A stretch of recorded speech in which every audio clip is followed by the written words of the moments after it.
Bismillah walhamdulillah wa salatu wassalamu ala rasulillah wa ala alihi wa sahbihi wa man ittaba'a huda.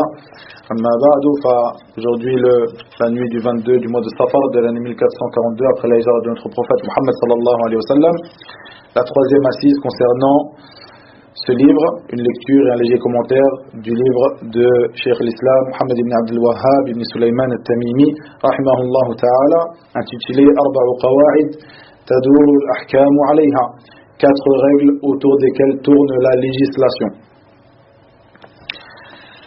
Nous nous étions arrêtés à la troisième règle, qui est la suivante.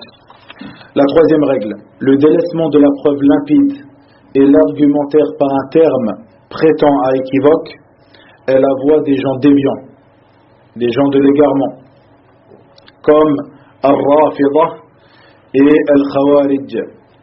Allah dit, dans le sens approximatif de ces paroles, les gens donc qui ont au cœur une inclinaison vers l'égarement mettent l'accent sur les versets à équivoque. Et ce qui est obligatoire aux musulmans est de suivre ceux qui ne prêtent pas à équivoque. Et s'ils avaient su le sens d'équivoque, ils auraient trouvé qu'il ne contredit pas celui qui n'y prête pas, plutôt qu'il est en accord avec lui. Sinon, il lui est obligatoire de suivre les enracinés dans la science, dans leurs paroles. Nous y croyons, tout est de la part de notre Seigneur. Ici, Cheikh, dans cette troisième règle, qu'il appela parmi les règles autour desquelles tourne la religion, tourne la législation. Ici, rahimahullah, il nous parle du fait qu'il est obligatoire, et je le répète encore une fois, en lisant sa parole, à la fin de cet épître, il dit « Et ces règles sont applicables dans l'ensemble des sciences religieuses, et dans la science de la jurisprudence en particulier, du chapitre de la purification au chapitre des aveux, et Allah est le plus savant, c'est-à-dire du début à la fin, en ce qui concerne le fiqh, la science de la jurisprudence. Il dit « Ces règles sont applicables dans l'ensemble des sciences religieuses ».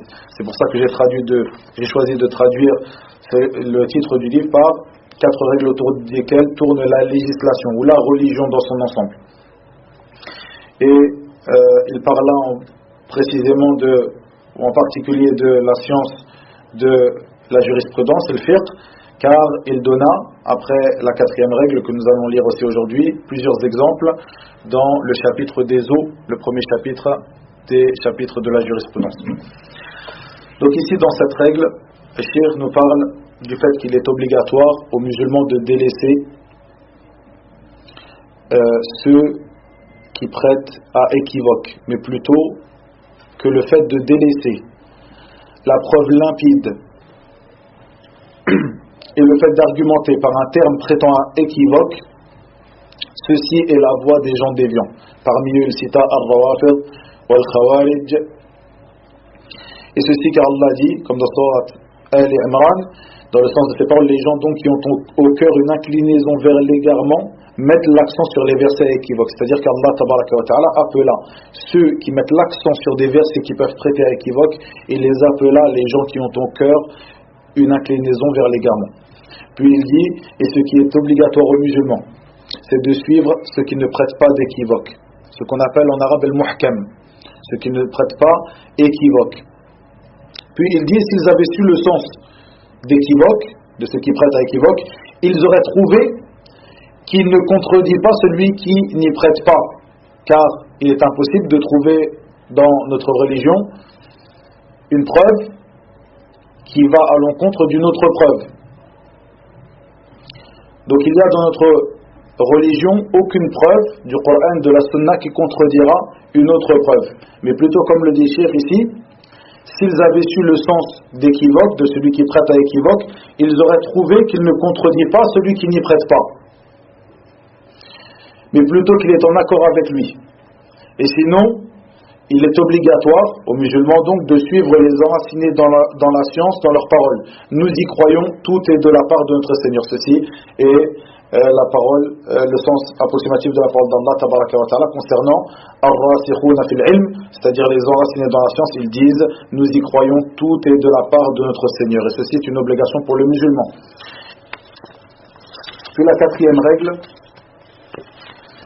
il dit, rahimahullah, que le prophète sallallahu alayhi wa sallam évoqua que le licite est clair et l'illicite est clair et qu'il y a entre les deux des choses équivoques. En effet, celui qui n'aura pas compris cette règle et qui voudra parler à propos d'un sujet de manière catégorique se sera certes égaré et aura égaré autrui. Vous voyez, ici se terminent les 4 règles qui ont été évoquées par Cheikh l'Islam. Cette 4e règle, je la répète, que le prophète sallallahu alayhi wa sallam évoqua que le licite est clair et l'illicite est clair et qu'il y a entre les deux des choses équivoques. En effet, celui qui n'aura pas compris cette règle et qui voudra parler à propos d'un sujet de manière catégorique se sera certainement égaré et aura égaré autrui. Simplement ici pour commenter rapidement cette règle, nous dirons qu'ici Cheikh parle de ce hadith qui est rapporté par An-Nu'man ibn Bashir radiyallahu anhuma, que vous connaissez tous. Certes, le licite est clair et l'illicite est clair, il y a entre eux deux des choses équivoques. Ce hadith à propos duquel l'imam Ahmad dit que les fondements de l'islam tournent autour de 3 hadiths. Le premier, innamal a'malu binniyat, les actions ne valent que par leurs intentions. Le deuxième, man ahdatha fi amrina hadha ma laysa minhu fahuwa rad, celui qui invente dans notre affaire une chose qui n'en fait pas partie, cette chose sera rejetée. Et ce hadith, le hadith rapporté par An-Nu'man ibn Bashir, al-halalu bayyin wal-haramu bayyin, c'est-à-dire le licite est clair et l'illicite est clair. C'est-à-dire que l'imam Ahmad rahimahullah compta ce hadith parmi les fondements de l'islam. Et nous voyons que dans ce hadith, le prophète sallallahu alayhi wa sallam a divisé les choses en 3. La première, al-halalu bayyin, c'est-à-dire le licite clair, ceci comme les bonnes nourritures, les bonnes boissons, ceci comme les bêtes de cheptel, les bons vêtements, etc.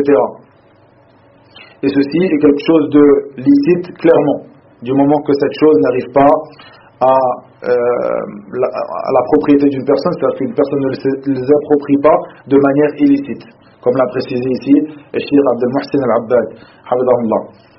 La deuxième de ces choses, al-haram al-bayyin, c'est-à-dire l'illicite clair, comme le fait les mauvaises boissons, les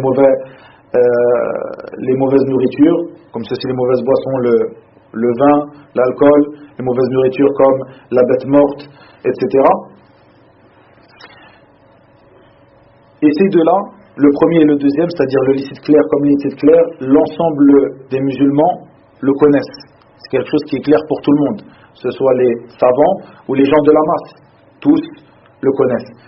Et la troisième de ces choses est al-mushtabihat, c'est-à-dire les choses qui prêtent à équivoque. Celles qu'on ne sait pas si elles sont licites ou illicites. Elles ne font pas partie du licite clair, comme elles ne font pas partie de l'illicite clair. Et ces choses-là, comme l'a dit le prophète sallallahu alayhi wa sallam dans le hadith, il y a peu de gens qui les connaissent. Ces choses-là, il y a peu de gens qui les connaissent. C'est-à-dire qu'il y a peu de gens qui savent si elles font partie du licite ou de l'illicite. Le musulman, concernant le licite clair, il le prend et s'en sert et en profite comme il l'entend. Ceci sans outrepasser les limites, et il cède de ce licite dans l'adoration d'Allah tabaraka wa ta'ala, et il remercie Allah azza wa jalla pour lui avoir octroyé ses bienfaits. Le deuxième, c'est-à-dire l'illicite clair, celui-ci le musulman s'en écarte, et al-mushtabihat, c'est-à-dire les choses qui prêtent à équivoque, le musulman s'arrête concernant cela, jusqu'à ce qu'il lui apparaisse clairement le jugement de cette chose. Et pour qu'il lui apparaisse clairement le jugement de cette chose, car ce sont des choses al-mushtabihat, c'est-à-dire les choses qui prêtent à équivoque, qui ne sont pas connues de tout le monde, eh bien il devra revenir, s'il souhaite connaître le jugement de cette chose, il devra revenir vers les gens de science. Comme le dit Allah tabaraka wa ta'ala, fas'alu ahla dhikri in kuntum la ta'lamun, demandez aux gens du rappel si vous ne savez pas. Mais là-bas, c'est que le musulman s'arrête du moment qu'il ne lui apparaît pas clairement le jugement. Et il ne lui apparaîtra clairement le jugement que s'il demande aux gens qui connaissent cela. Et il est possible que certaines de ces choses qui prêtent à équivoque, les gens du rappel, certains parmi les gens du rappel, parmi les savants, ne connaissent pas le jugement de cela.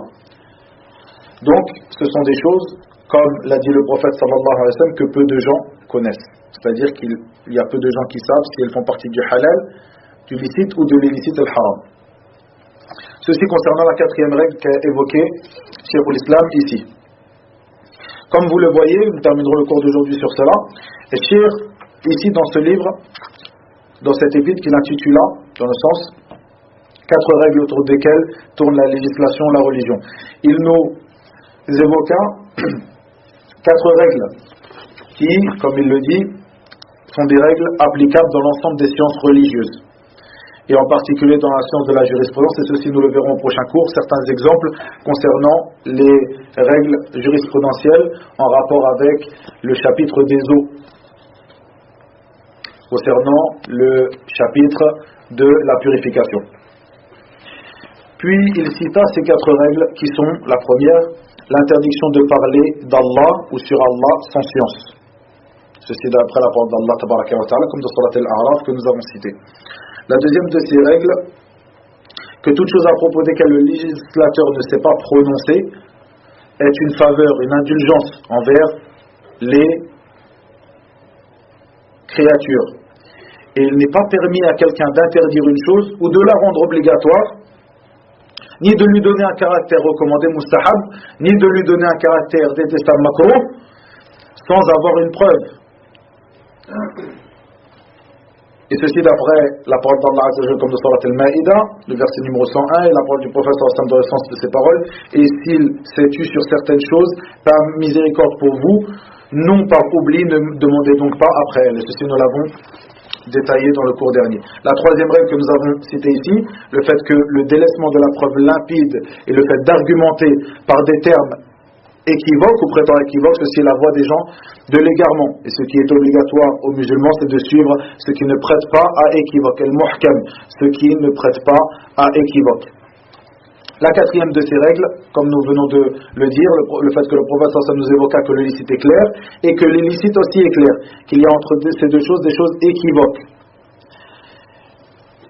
Puis, Cheikh dit, avant le passage que nous entamerons la semaine prochaine, qui est en rapport avec les exemples et la mise en pratique de ces 4 règles, il dit, rahimahullah, Allah évoqua ces 3 premières règles dans son livre, la 1, la 2 et la 3, évoquées dans son livre, et le prophète évoqua la 4e, donc dans ce hadith rapporté par Nu'man ibn Bashir radiyallahu anhuma.